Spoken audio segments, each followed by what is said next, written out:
Bonjour. Bonjour. S'il vous plaît, présentez-vous. Moi, c'est Mamadou Aliou Salimatouba.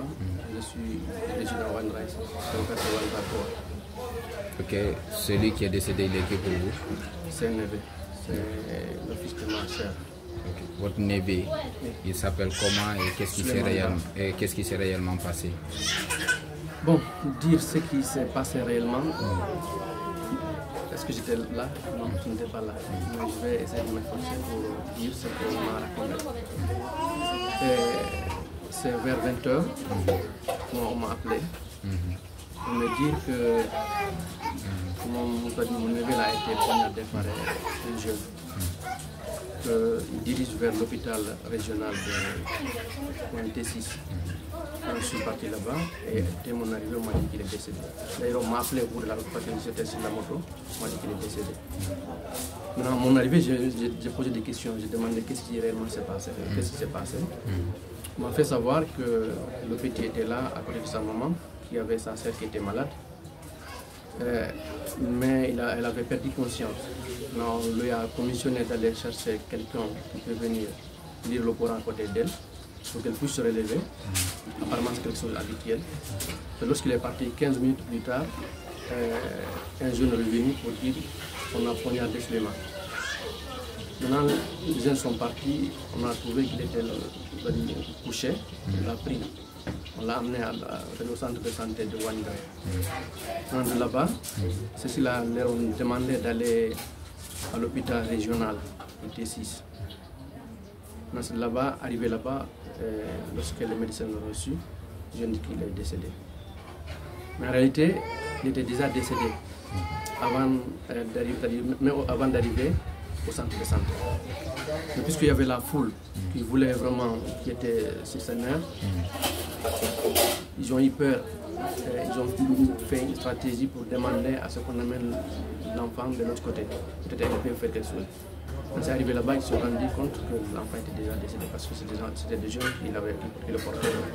Et vous savez, il y a toujours de l'espoir quand on te dit de partir, quel que soit, tu es prêt à faire quelque chose.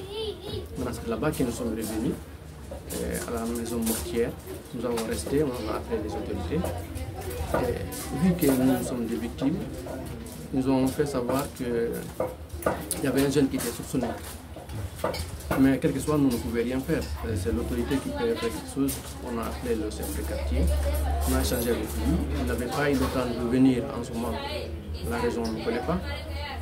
Mais ce matin-là, il est venu vers 10h du matin. Nous avons échangé avec lui. Et on est partis ensemble en COS5, à la police judiciaire. On a échangé avec eux. Nous avons posé quelques questions. Quand il s'agit de savoir si on va récupérer le corps, maintenant là est enterré, nous a fait savoir qu'il faut attendre parce qu'il y a une procédure qui doit être mise en place. Par exemple, recevoir le corps sans faire l'autopsie, on ne peut pas savoir réellement ce qui s'est passé. Mais seulement au niveau de la famille, c'est que quand on a ce genre de choses, c'est un choc qui est là. Est-ce que vous voyez, pratiquement tout le monde est choqué. Vous allez porter plainte. Tout le monde est choqué. Ce qui est sûr, on nous a des personnes demandé si on va pardonner. C'est-à-dire pardonner, c'est quand tu connais la personne à qui tu pardonnes. Pardonner, c'est quand quelqu'un te demande pardon. Si je comprends bien, jusqu'à présent, son bourreau n'a pas été arrêté. Vous ne connaissez pas la personne qui est? Pas du tout jusqu'à présent. En tout cas, on nous a parlé d'un jeune que certains connaissent, mais nous, non seulement on ne le connaît pas, mais il n'est pas arrêté. Jusqu'à présent, personne n'est arrêté par rapport à ça, personne même n'est inquiété pour le moment par rapport à ça. En tout cas, en ce que nous sachons, mais comme ils disent qu'ils sont en train de faire le travail, on attend, en tout cas on attend un résultat. Parce que pratiquement, on ne dit pas qu'on ne pardonne pas. Mais il faut qu'on sache qui a fait et pourquoi il a fait pour savoir si on va pardonner ou pas. C'est un peu de façon résumée.